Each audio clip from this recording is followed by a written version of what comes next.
Hi, I'm really excited to share my thoughts on one of my favorite subjects, which is languages. I studied Arabic for 2 years here at Cambridge, and I've dabbled in several others.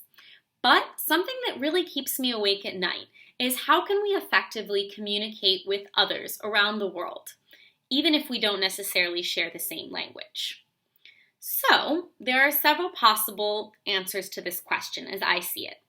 First is the possibility of perhaps developing a universally accepted second language. This would have to be an artificially constructed language or a language that didn't develop organically but was created by linguists. An example of this is Esperanto, which was developed by the Polish ophthalmologist Zamenhof in the 1800s. It's now spoken by over 2 million people worldwide, and even some children have been raised as native speakers. So there's definitely the option of creating a universal language such as Esperanto, but this has some problems.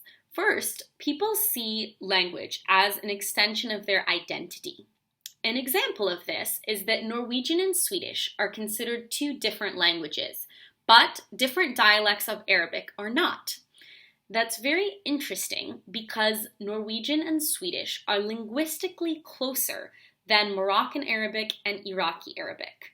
However, they're considered two different languages, and Moroccan Arabic and Iraqi Arabic are merely considered two different dialects of Arabic. And the reasons behind this are a mix of very complex socio-political circumstances of the countries involved. But that's just a brief example to show that how we choose to express ourselves defines who we are. So, would it be possible to create a universal language despite the fact that it's such an essential part of our identity and it's very intertwined with different cultural and social dynamics and relationships between countries? It's an interesting thought. And one other thing that I have to add is technology. I think technology could be very useful in creating this second universally accepted language. Even when you look at something like emojis, which is a way of communicating that doesn't necessarily require words, this kind of pictorial language is perhaps an option in the future, as well as the Google Translate and other translation applications that develop. But the issue with such translation apps is obviously they don't work perfectly, and there can be some pretty painful mistranslations, which I've definitely encountered studying languages.